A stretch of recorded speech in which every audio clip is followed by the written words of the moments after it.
पूरे शहर में चुटिया कटने की अफवाहें जोरों पर थी। लोग डरे हुए थे। टीवी के जरिए भी लगातार इन अफवाहों को हवा दी जा रही थी। कई इलाकों से औरतों की चुटिया कटने की खबरें आ रही थी। कोई टीवी चैनल इसके पीछे चुड़ैल का हाथ बता रहा था तो कोई पाकिस्तान और चीन की साजिश बता रहा था। इन खबरों को देखकर लोग और डर गए थे। मेरे पति राहुल रेलवे में थे और गोरखपुर में उनकी पोस्टिंग थी। पटना के पास एक छोटे से कस्बे किशनपुर में मेरी ससुराल थी। शादी के बाद मैं अपने ससुराल ज्यादा दिनों तक नहीं रही और अपने पति के पास गोरखपुर आ गई। पिछले साल जब मेरे देवर प्रकाश की शादी हुई थी तब मैं कुछ दिनों के लिए अपनी ससुराल किशनपुर गई थी और शादी के तुरंत बाद ही गोरखपुर लौट आई। 2 साल गोरखपुर रहने के बाद राहुल का ट्रांसफर होने वाला था, इसलिए राहुल के कहने पर मैं कुछ दिनों के लिए अपनी ससुराल किशनपुर आ गई। मेरे छोटे से कस्बे किशनपुर में चुटिया कटने की 2-4 वारदातें हो चुकी थी। किसी औरत के साथ इस तरह की वारदातें हमेशा घर के अंदर ही होती थी। जब औरत घर में सो रही होती थी तो कोई चुड़ैल उसकी चुटिया काट कर गायब हो जाती थी। जब औरत सोकर उठती तो उसे जमीन पर उसकी चुटिया कटी हुई मिलती। लोगों का मानना था कि यह सब कलयुग का प्रकोप है। बुरी आत्माएं चारों ओर फैल चुकी है और वही बुरी आत्माएं औरतों की चुटिया काट रही है। लेकिन मैं मनोविज्ञान की छात्रा होने के कारण इन सब बातों को नहीं मानती थी। मुझे लगता था कि औरत खुद ही अपने बालों को काट कर शोर मचाती है कि उसकी चुटिया कट गई। इसके पीछे का मनोविज्ञान ये था कि जिन औरतों को घर में कोई नहीं पूछता था, ऐसा करने से वह औरत चर्चा के केंद्र में आ जाती थी और सैकड़ों लोग उसके बारे में बातें करने लगते, या फिर घर का ही कोई सदस्य मौका पाकर औरतों की चुटिया काट देता था। इसके पीछे भी वही मनोविज्ञान काम कर रहा था। जब अफवाहें फैलती हैं तो लोगों को इन अफवाहों में मजा आने लगता है और फिर हर आदमी इस तरह के झूठ का हिस्सा हो जाता है। मीडिया को बैठे बैठाए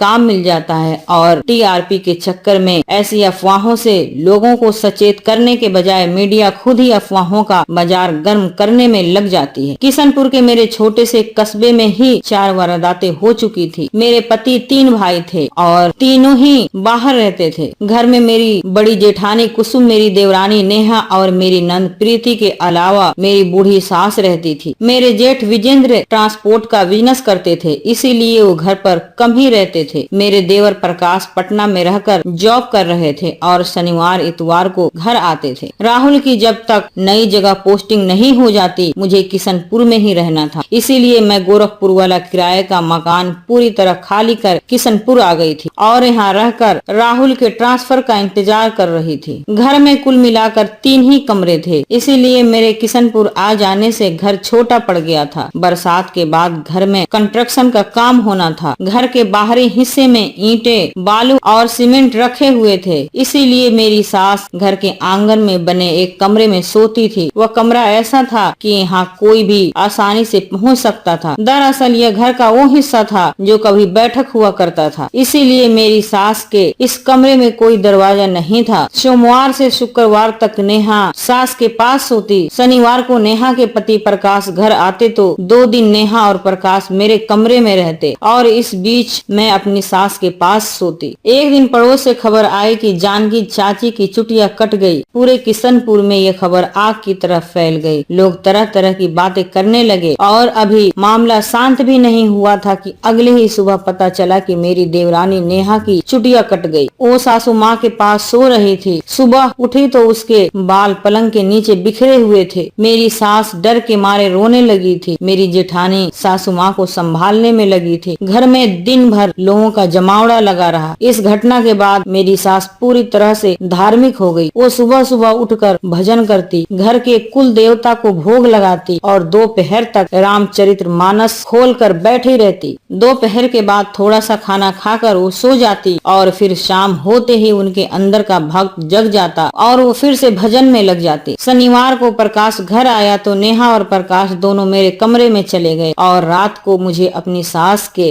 पास सोना पड़ा। सुबह जब मेरी सास के रोने की आवाज मेरे कानों में सुनाई दी तो मैं झट से उठी और देखा कि मेरी सास की चुटिया कट चुकी थी। जमीन पर बाल ही बाल बिखरे पड़े थे। थोड़ी देर में मेरी जेठानी कुसुम और देवरानी नेहा भी वहाँ आ गई। दोनों को जब माँ की चुटिया कटने की बात मालूम चली तो दोनों ही माँ को संभालने में लग गए। मेरी जेठानी कुसुम ने मुझसे पूछा, रात को तुम माँ जी के साथ सोई थी ना? कोई आया और माँ जी के बालों को को काट कर चला गया, तुम्हें पता ही न चला। मैंने कहा दीदी यकीन मानो मुझे कुछ नहीं पता चला। अपनी माँ के कमरे से शोर सुनकर मेरी नंद प्रीति भी आ गई। माँ को रोता हुआ देखकर प्रीति ने पूछा क्या हुआ माँ, तुम इतना रो क्यों रही हो। मेरी जेठानी ने झट से जवाब दिया प्रीति तुम्हें दिखाई नहीं दे रहा, जमीन पर देखो माँ जी के सुंदर बाल जमीन पर बिखरे पड़े हैं। प्रीति ने जब माँ जी के पलंग के नीचे की ओर देखा तो उसके भी होश उड़ गए, वहाँ बालों का ढेर लगा हुआ था। मैंने उन बालों को हाथ लगाया ही था कि मेरी जेठानी कुसुम ने कहा उन बालों को अभी हाथ भी मत लगाना, मैंने तुम्हारे जेठ को कॉल कर दिया है, वो बोले हैं कि जब तक पड़ोस के गांव से हमारे गुरुजी नहीं आ जाते तब तक कोई भी माँ जी के कटे हुए बालों को हाथ नहीं लगाएगा। थोड़ी देर में ही हमारे घर फिर से लोगों की भीड़ लगनी शुरू हो गई। लोगों को देखकर माँ जी और जोर से रोने लगती और मेरी जेठानी एक एक आदमी को पूरा वाकया सुनाती। दोपहर तक गुरुजी आ गए और उन्होंने शाम तक घर में विधि विधान किया और मेरी सास से दक्षिणा लेकर विदा हो गए। पूरे दिन मेरे कस्बे में मेरी सास की चुटिया कटने की चर्चाओं का बाजार गर्म रहा। लोगों का मानना था कि मेरे घर पर किसी बुरी आत्मा का साया था जिसने पहले मेरी देवरानी की चुटिया काट दी और अब मेरी सास के भी बाल कुतर दिए थे। लेकिन मैं ऐसा नहीं सोचती थी, मुझे लगता था कि यह घर के किसी सदस्य या अड़ोस पड़ोस के किसी शख्स की शरारत थी। मेरे पति राहुल बेहद सुलझे हुए इंसान थे, वो भी मेरी तरह ही थे। किसी घटना के पीछे के कारणों को जाने बिना यूं ही नहीं मान लेते थे, इसीलिए घर के लोग किसी भी धार्मिक काम में उनकी राय लेना पसंद नहीं करते थे। लेकिन मेरे लिए तो हर बात पर उनकी राय बेहद जरूरी होती थी, क्योंकि उनकी बातें पूरी तरह तर्क पर आधारित होती थी। रात को घर के सारे काम से फारिग होने के बाद मैं अपने कमरे में गई और अपने पति राहुल को फोन लगाकर सारी बात बता दी। वो बोले वंदना, मैं जानता हूँ कि नेहा और माँ जी के साथ हुई इस घटना के पीछे किसी बुरी आत्मा का हाथ नहीं बल्कि यह किसी इंसान की ही शरारत है। अगर यह इंसान घर का कोई सदस्य है तो कोई बात नहीं, लेकिन मुझे चिंता इस बात की है कि अगर इस घटना के पीछे कोई बाहरी आदमी हुआ तो यह बेहद गंभीर मामला हो सकता है। जो आदमी घर में घुसकर माँ के बालों को काट सकता है वो घर में घुसकर किसी बड़ी घटना को भी अंजाम दे सकता है। मैंने कहा घर में हम 5 औरतों के अलावा है ही कौन। कुसुम भाभी का बच्चा तो अभी 3 साल का ही है, वो ऐसा नहीं कर सकता, फिर ऐसा कौन कर सकता है। मुझे तो लगता है कि यह किसी बाहरी शख्स का ही काम है जो रात के अंधेरे में 4 दीवारी को लांघ कर घर में घुसा। राहुल ने कहा वंदना तुम पढ़ी लिखी हो, इस वक्त तुम समझदारी से काम लो और किसी भी तरह पता लगाने की कोशिश करो कि नेहा और मेरी माँ के बालों को काटने वाली वो चुड़ैल कौन है। मैं भैया से कह देता हूँ कि वो प्रकाश को घर में रखकर कंस्ट्रक्शन का काम पूरा करवा लें ताकि रात बिरात घर में किसी बाहरी के घुसने का डर खत्म हो जाए। मैंने पूछा तुम्हारे ट्रांसफर का क्या हुआ। राहुल ने कहा वंदना इतना तो कंफर्म है कि मुझे अब लखनऊ में पोस्टिंग मिलेगी, लेकिन अभी थोड़ा वक्त और लगेगा। मैंने कहा राहुल यहाँ तुम कितना भी बड़ा महल बनवा दो, लेकिन मुझे किशनपुर में नहीं रहना है। जल्दी से लखनऊ की पोस्टिंग लो और मुझे बुला लो। 1 सप्ताह बीत चुके थे। एक दिन सुबह मैंने चाय बनाई और 1 कप चाय हाथों में लिए अपनी सास के कमरे की ओर बढ़ गई। देखा तो मेरी जेठानी कुसुम मेरे सास के सर में तेल लगा रही थी। मैंने चाय अपने सास के आगे रख दी और वहीं बैठ गई। तभी मेरी जेठानी बोली सासू माँ के बाल पहले कितने घने हुआ करते थे, लेकिन अब देखो न जाने कैसी बला थी वह जिसने मेरी सासू माँ के घने बालों को काट दिया। मैंने कहा वह कोई बला नहीं थी, बल्कि मुझे तो यह किसी इंसान का ही काम लगता है। यह सुनकर मेरी सास गुस्सा हो गई और बोली तुम दोनों पति पत्नी को न जाने क्या हो गया है, कुछ मानते ही नहीं हो। अरे वो कोई इंसान होता तो क्या तुम्हें पता नहीं चलता, तुम तो यही मेरे पास ही सोई थी ना। और याद करो जब नेहा की चुटिया कटी तब वो मेरे बगल में सोई थी और उसके सुंदर बाल कट गए, लेकिन मुझे पता भी न चला। गुरुजी ने भी तो कहा था कि घर पर किसी बुरी आत्मा का साया था जिसे उन्होंने भगा दिया। अपनी सास के गुस्से को शांत करने के लिए मैंने कहा ठीक है माँ जी, आप सही कह रही हैं। जिसने आपके और नेहा के सुंदर बालों को काटा वो जरूर कोई बुरी आत्मा ही रही होगी। इतना कहकर मैं अपने सास के पास से उठकर किचन में चली गई। वहाँ पहले से नेहा मौजूद थी और सुबह का नाश्ता बनाने में लगी थी। थोड़ी देर में मेरी नंद प्रीति भी किचन में हाथ बटाने आ गई। प्रीति अभी 12वीं में थी और इसी महीने उसके बोर्ड के एग्जाम होने वाले थे, फिर भी वो हर काम में मेरा हाथ बटाती आती थी और अपनी हर समस्या पर मुझसे बात करती। उसे मेरी सलाह ज्यादा अच्छी लगती थी। प्रीति का इस तरह मुझसे घुल मिल कर रहना मेरी जेठानी कुसुम को जरा भी पसंद नहीं था। वो चाहती थी कि प्रीति मुझसे दूर रहे और कुसुम के इशारों पर चले, लेकिन प्रीति ऐसा नहीं करती थी। इसी बात से कुसुम प्रीति से चिढ़ती थी और प्रीति की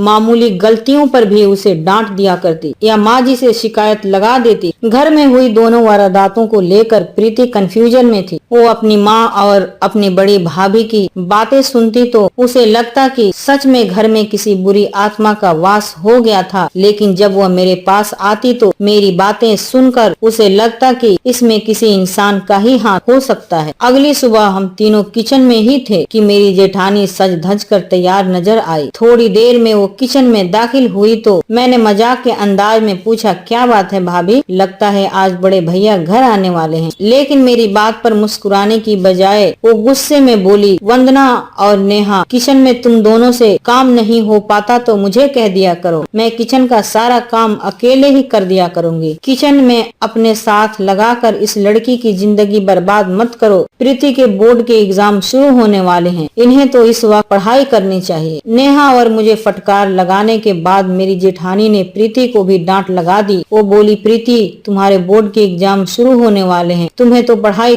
करना चाहिए, तुम यहाँ क्या कर रही हो। जेठानी की फटकार सुनकर प्रीति कुछ न बोली और सीधे अपने कमरे में चली गई। प्रीति के जाते ही मेरी जेठानी हमारे साथ किचन में काम पर लग गई। मैं समझ ही नहीं पा रही थी कि आखिर आज मेरी जेठानी कुसुम को क्या हो गया जो किचन में वो बिना कहे काम में लग गई। जब मैं अपनी सास को नाश्ता देने गई तब मुझे मालूम चला कि आज दोपहर तक मेरे जेठ विजेंद्र जी घर आने वाले हैं। मैं किचन में आई और मुस्कुराते हुए अपनी जेठानी से बोली, भाभी गुस्सा छोड़ो, मुझे पता चल गया है कि आज दोपहर तक भैया घर आने वाले हैं, उनके खाने के लिए क्या बनाया जाए। कुसुम ने कहा, मैं पनीर ले आई हूँ, यही शाम को भी बना देंगे। मैंने कहा, शाम को आप मार्केट से चिकन ले आना, मैं शाम को वही बना दूंगी। तभी नेहा ने भी शर्माते हुए कहा, आज शनिवार है और प्रकाश भी घर आने वाले हैं। मैंने खुशी का इजहार करते हुए नेहा से कहा, फिर तो चिकन ही बनेगा आज। मेरे हाथ का बना चिकन तो तीनों भाइयों को पसंद है। दोपहर तक मेरे जेठ विजेंद्र जी घर आ गए और सबसे मिलने के बाद वो मेरे जेठानी के रूम में चले गए। थोड़ी देर बाद मेरी जेठानी अपने 3 साल के बेटे सुमित को प्रीति के कमरे में छोड़ आई और अपने पति के साथ कमरे में बिजी हो गई। बड़े भैया घर पर ही थे और इसी दौरान नेहा के पति प्रकाश भी घर आ गए। बहुत कम ही ऐसा होता था जब दोनों भाई एक साथ घर पर रहते हो। रात को दोनों भाइयों ने मेरे हाथ का बना चिकन बड़े चाव से खाया और खाना खा लेने के बाद बड़े भैया अपने माँ के कमरे में जाकर बैठ गए। प्रीति और मैं माँ को खाना खिलाने में लगी थी। थोड़ी देर में मेरी जेठानी अपने बेटे सुमित को गोद में लिए वहीं आकर बैठ गई। तभी विजेंद्र जी ने मेरी ओर देखा और कहा, देखो वंदना, मेरे छोटे भाई राहुल को धर्म का बिल्कुल भी ज्ञान नहीं है, इसीलिए वो धर्म की बहुत सी चीजों को अंधविश्वास कहकर नकार देता है। जब वो कुंवारा था तब उसकी इस बात को मैं हंसकर टाल देता था। मुझे लगता था कि शादी हो जाएगी तो घर आने वाली संस्कारी बहू उसे सुधार देगी और फिर मुझे तुम्हारे घर में वो संस्कार नजर आया तो मैंने राहुल की शादी तुमसे कर दी। लेकिन राहुल को समझाने की बजाय तुम तो खुद उसी की तरह बातें कर रही हो। जेठ जी की यह बातें सुनकर मैं समझ गई कि मेरी जेठानी ने मेरे खिलाफ उनके कान भरे हैं। मैं कुछ कहती तभी प्रीति बोल पड़ी, भैया मैं भी तो इसी घर में रहती हूँ, वंदना भाभी ने तो ऐसा कुछ नहीं किया जिससे संस्कारों को ठेस पहुँची हो। प्रीति की यह बात सुनकर मेरी जेठानी को जैसे मिर्ची लग गई। उसने झट से कहा, प्रीति तुम्हारे बोर्ड के एग्जाम शुरू होने वाले हैं, तुम इस वक्त यहाँ क्या कर रही हो। प्रीति उठकर चली गई और मैं भी थोड़ी देर बाद वहाँ से उठकर अपने कमरे में चली आई। कमरे में आते ही राहुल को फोन लगाकर सारी बातें बता दी। राहुल ने कहा, वंदना तुम भैया की बातों को दिल पर मत लिया करो, वैसे भी वो घर में रहते नहीं हैं, महीने में कभी कभार घर आते हैं तो थोड़ा सुन लिया करो। कुछ दिनों में तो मुझे सरकारी क्वार्टर अलॉट हो ही जाएगा और फिर हम दोनों साथ रहेंगे, तब तुम्हें यह सब नहीं झेलना पड़ेगा। जब भी मैं टेंशन में होती राहुल की बातों से मुझे ऊर्जा मिल जाती थी, इसीलिए उससे बात किए बिना मैं रात को सो भी नहीं पाती थी। रात को खाने के बाद प्रकाश और नेहा मेरे रूम में आ गए और मैं जाकर प्रीति के रूम में सो गई। मैं सुबह उठी तो घर में फिर से वही शोर सुनाई दिया।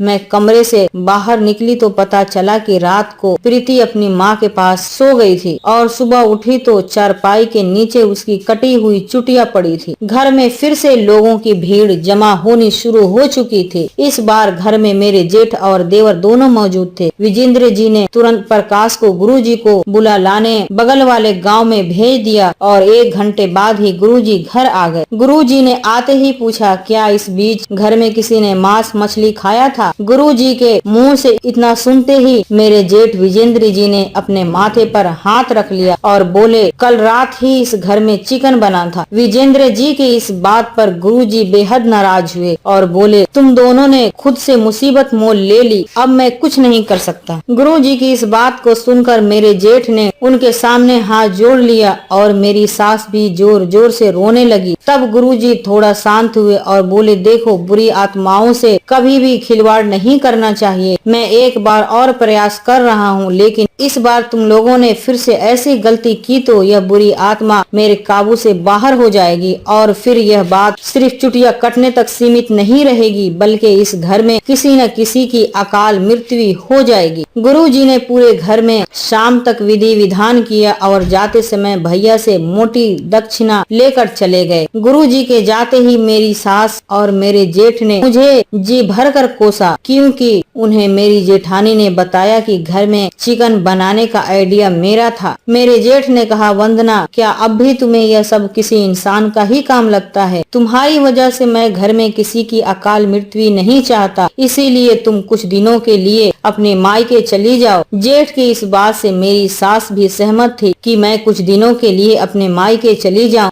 लेकिन मेरी नंद प्रीति और मेरी देवरानी नेहा को यह बात बिल्कुल पसंद नहीं आई। अपनी माँ और अपने भैया को गुस्से में देखकर प्रीति उनसे कुछ नहीं बोली और मेरे पीछे पीछे मेरे कमरे में चली आई और बोली, भाभी, मैं जानती हूँ कि मेरी चुटिया किसने काटी। वो चुड़ैल कोई और नहीं बल्कि बड़ी भाभी कुसुम ही है। नेहा भाभी और मेरी माँ की चुटिया भी इसी चुड़ैल ने काटी थी। मैंने हैरानी भरी आवाज में प्रीति से पूछा, तुम इतने विश्वास से यह बात कैसे कह सकती हो? तुम्हारे पास इस बात का कोई सबूत है? प्रीति ने कहा, मेरे पास कोई सबूत नहीं है, फिर भी मैं पूरे यकीन के साथ यह बात कह सकती हूँ कि घर में चुटिया काटने वाली चुड़ैल कोई और नहीं। मैंने पूछा, तुम कल रात अपने कमरे में क्यों नहीं सोई? प्रीति ने जवाब दिया, मुझे बड़ी भाभी ने कहा था कि जब तक बाउंड्री ऊंची नहीं हो जाती तब तक मैं माँ के पास ही सोऊं। मैंने कहा, अब तो मैं अपने मायके जा रही हूँ, कल सुबह ही निकल जाऊंगी। प्रीति ने कहा, नहीं, तुम नहीं जाओगी। मैंने कहा, घर में सभी यही चाहते हैं तो अब मैं यहाँ रुक कर भी क्या करूँगी? प्रीति ने कहा,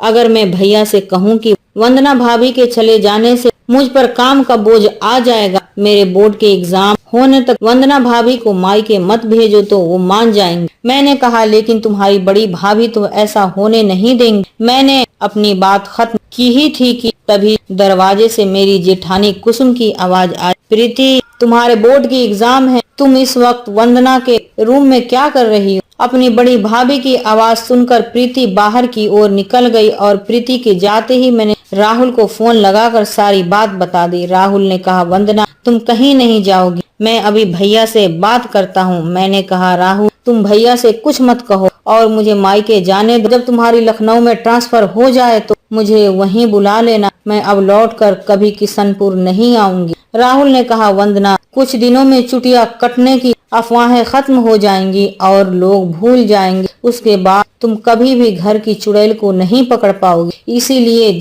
जब तक मामला जोरों पर है तुम्हें किशनपुर में ही रहना होगा। मैंने कहा, लेकिन मैं भैया और सासू माँ की बातों को कैसे टाल सकती हूँ? दोनों चाहते हैं कि मैं अपने मायके चली जाऊँ। राहुल ने कहा, यह काम तुम मुझ पर छोड़ दो। अगली सुबह मैं बिस्तर से उठी और मायके जाने की तैयारियों में लग गई। थोड़ी देर बाद ही प्रीति ने मेरे कमरे के बाहर से मुझे आवाज लगाई, भाभी, माँ के कमरे में आ जाओ। प्रीति की यह बात सुनकर मैं घबरा गई और तुरंत माँ जी के कमरे में पहुँची तो देखा कि जेठ और जेठानी दोनों वहीं बैठे माँ के साथ सुबह की चाय पी रहे थे। मुझे देखते ही मेरे जेठ ने कहा, वंदना, प्रीति के बोर्ड के एग्जाम हैं, तब तक तुम यहीं रुको। माँ जी ने भी मुझसे रुकने की बात की तो जेठानी के पास मुझे मायके भेजने का कोई बहाना नहीं बचा और उसने भी मुझसे कह दिया, वंदना तुम मायके जाकर क्या करोगी? कल से कंस्ट्रक्शन का काम शुरू हो रहा है, घर में काम बढ़ जाएगा और मैं अकेले घर में क्या क्या करूँगी, इसीलिए तुम अब कहीं नहीं जाओगी। मैंने प्रीति की ओर देखा तो उसका चेहरा खिल चुका था। मैंने भी मायके जाने का इरादा छोड़ दिया और अपने काम में लग गया। एक सप्ताह में घर की बाउंड्री ऊंची करने का काम पूरा हो गया और विजेंद्र जी अपने काम पर चले गए। बाउंड्री ऊंची हो जाने के बाद घर पहले से ज्यादा सुरक्षित हो चुका था।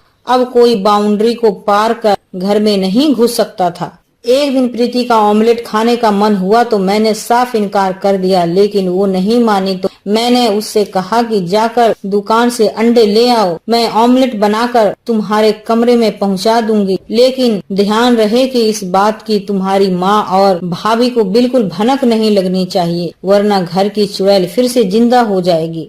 सुबह के नाश्ते के बाद जब मैंने देखा कि मेरी जेठानी अपने कमरे में जा चुकी है तो मैंने 4 अंडों का ऑमलेट बनाया और उसे प्रीति के रूम में दे आई। शाम के वक्त मेरी सास के चिल्लाने की आवाज मेरे कानों में गई। मैं दौड़ी हुई उनके कमरे तक पहुंची। मेरी सास अपने पलंग पर बैठी रो रही थी और मेरी जेठानी उनके पास बैठी उनकी पीठ सहला रही थी। बगल में खड़ी प्रीति के चेहरे का रंग उड़ा हुआ था। मैंने कहा, क्या हुआ माँ जी? माँ जी कुछ कहती उससे पहले ही मेरी जेठानी ने गुस्से में चिल्लाते हुए कहा, वंदना तुम चाहती हो कि मेरी सास की अकाल मृत्यु हो जाए? मैंने कहा, आप ये कैसी बातें कर रही हैं दीदी, मैं ऐसा क्यों चाहूंगी? मेरी जेठानी ने कहा, तुमने आज घर में ऑमलेट क्यों बनाया? तुम्हें पता है ना कि गुरुजी ने क्या कहा था? लेकिन गुरुजी की बातों से तुम्हें क्या फर्क पड़ता है? अब इस घर में जो होगा उसे कोई नहीं रोक सकता। मैं तो अपने बेटे सुमित को लेकर आज ही अपने मायके चली जाऊंगी। जेठानी के मुंह से ये बात सुनकर मैं प्रीति की ओर देखने लगी। वो सर नीचे किए खड़ी थी। तभी मेरी सास ने रोते हुए कहा, वंदना तुम मुझे क्यों मारना चाहती हो? मैं कुछ कहती तभी प्रीति बोल पड़ी, माँ मैं आपसे कह रही हूँ ना कि वो ऑमलेट वंदना भाभी ने नहीं बनाया, बल्कि उन्हें तो इस बात की जानकारी भी नहीं है। मेरा ऑमलेट खाने का मन हुआ तो मैं जाकर दुकान से अंडे लेकर आई। मैंने खुद ही ऑमलेट बनाया और अपने कमरे में ले जाकर खाने लगी। तभी सुमित आ गया और मैंने थोड़ा सा उसे भी खिला दिया। प्रीति की बात खत्म हुई तो माँ जी ने अपनी बड़ी बहू से कहा, तू विजेंद्र को फोन कर और उससे कह दे कि वो गुरुजी को किसी तरह मनाकर फिर से घर में लाए ताकि आने वाले मुसीबत टल सके। दिन भर मैं अपनी सास के तानों को सुनती रही। इस बार मेरे साथ मेरी नंद प्रीति भी निशाने पर थी। दिन भर रोने की वजह से रात को फिर से माँ जी की तबीयत खराब हो गई, लेकिन प्रीति ने अपने माँ के पास सोने से मना कर दिया। मेरी जेठानी ने भी सुमित की तबीयत खराब होने का बहाना बनाकर सास के पास सोने से मना कर दिया। मैं समझ गई कि आज मुझे ही सास के कमरे में सोना पड़ेगा।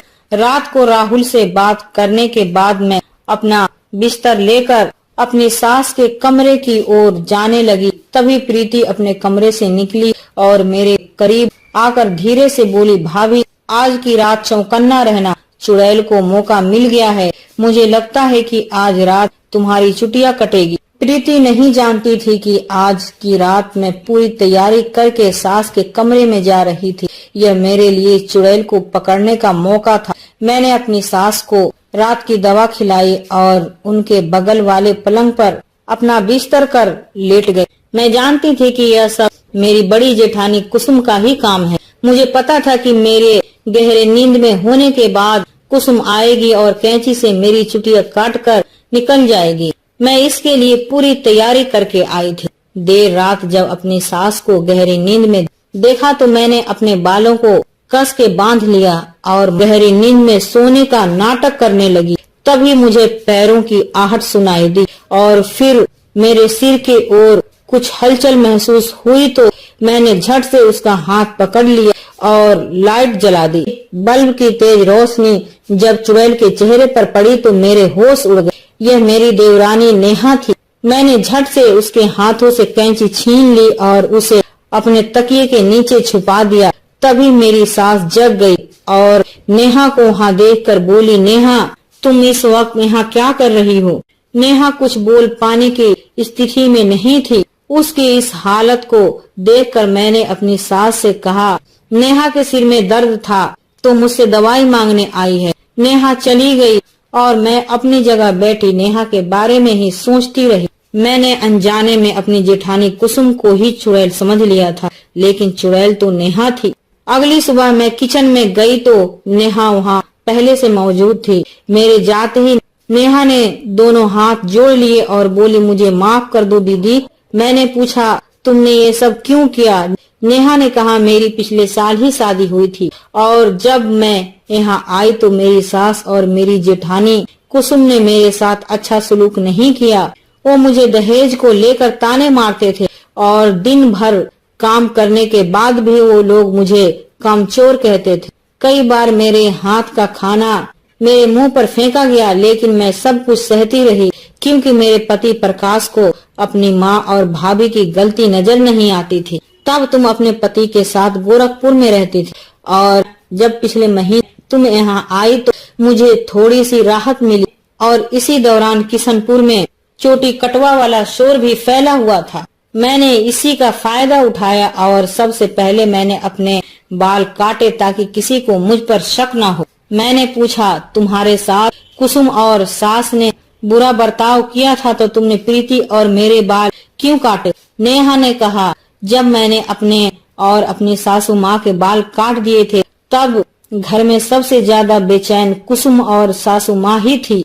उनकी हालत देखकर मेरे दिल को ठंडक महसूस हुई, इसीलिए एक दिन मैंने प्रीति के भी बाल काट दिए। कुसुम और सासू माँ की हालत खराब हो गई, यह देखकर मुझे फिर से बहुत सुकून मिला और जब मैंने देखा कि मामला ठंडा हो रहा है तो कल रात मैं तुम्हारे कमरे में गई, लेकिन तुमने मुझे पकड़ लिया। मुझे माफ कर दो दीदी, यह बात घर में किसी को मत बताना, मैं तुम्हारे पांव पड़ती हूँ। नेहा की बातें सुनकर मैं बेहद हैरान थी। मैंने कहा, तुमने गलती तो बहुत बड़ी की है। इस घर में तुम्हारे साथ गलत हो रहा था, इसका मतलब ये नहीं था कि तुम ऐसा गंदा मजाक उन लोगों के साथ करोगी। नेहा ने रोते हुए मेरे पैरों को पकड़ लिया और बोली, मुझे माफ कर दो दीदी। मैंने उसे उठाया और गले से लगा लिया। नेहा ने कहा, तुम लखनऊ मत जाओ दीदी, तुम चली जाओगी तो मैं फिर यहाँ अकेली हो जाऊंगी और ये दोनों फिर से मुझे परेशान करेंगे। मैं नेहा को किचन में ही छोड़कर अपने कमरे में आ गई और राहुल को कॉल लगा दिया। राहुल ने कहा, मैं जानता हूँ कि तुम वहाँ कितनी परेशानी में हो, मैं कल ही आ रहा हूँ, अब तुम उस घर में नहीं रहोगी। मैंने कहा, लखनऊ में किराए पर रहने से अच्छा है कि मैं किशनपुर में अपने ससुराल में रहूं। यहाँ मेरा मन लग रहा है, अब मैं फिलहाल लखनऊ नहीं जाऊंगी। मेरी यह बात सुनकर राहुल बेहद खुश